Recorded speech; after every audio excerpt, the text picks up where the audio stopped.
Hi guys, ഞാനൊരു കുട്ടി ഡേറ്റിന് പോവുകയാണ് എൻ്റെ ഒരു ഫ്രണ്ടിൻ്റെ കൂടെ. ഫ്രണ്ടിനെ ഞാൻ പരിചയപ്പെടുത്താം.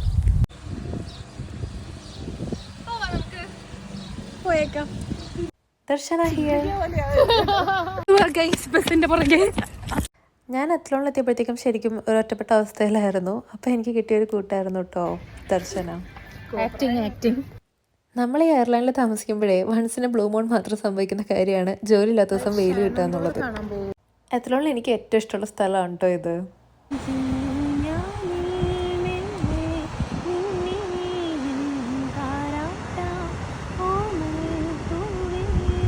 ഇവിടെ ഇരിക്കുന്നത് so peaceful and relaxing and പിന്നെന്താണ് സൂപ്പറാണ്. ദർശനയുടെ പാട്ട് എങ്ങനെ ഉണ്ടായിരുന്നു? ആൾ കുറച്ച് ക്യാമറ ഷൈ ആണ്, പക്ഷെ നന്നായിട്ട് പാടും. ഞാനാണെങ്കിൽ കുറച്ച് നാളായിട്ട് ഇതുപോലത്തെ ഒരു രൂപം തേടി നടക്കുമായിരുന്നു. അങ്ങനെ അതെൻ്റെ കയ്യിൽ കിട്ടി. ഈ ഒരു പുരുവയിലത്ത് അങ്ങോട്ടും ഇങ്ങോട്ടും തെണ്ടിത്തിരിഞ്ഞ് നടക്കുമ്പോഴത്തേക്കും നമുക്ക് നന്നായിട്ട് വിശക്കുമല്ലോ. അങ്ങനെ നമ്മൾ നേരെ സാക്കുറയിൽ കയറി ഒരു ജാപ്പനീസ് റെസ്റ്റോറൻ്റ് ആണ് കേട്ടോ. അവിടെ എത്തിയപ്പോഴേ ഫോണിന് തീരെ റേഞ്ച് ഇല്ല. വൈഫൈ നോക്കിയപ്പോഴത്തേക്കുമാണ് ഈ ഒരു കോട്ട് കണ്ടത്. വൈഫൈ അവർ പ്രൊവൈഡ് ചെയ്യത്തില്ല, അങ്ങോട്ടും ഇങ്ങോട്ടും കുറച്ചായിട്ട് സംസാരിക്കൂ എന്നായിരുന്നു കേട്ടോ പറഞ്ഞത്. ആൻഡ് ഫ്രൈസ് ഒക്കെ കഴിക്കുമ്പോൾ ഇത്ര എക്സ്പ്രഷൻ്റെ ആവശ്യം ശരിക്കും ഉണ്ടോ? ഇല്ലല്ലേ. ഞങ്ങൾ തിരിച്ചെത്തി ഗൈസ്. അപ്പോൾ ബൈ.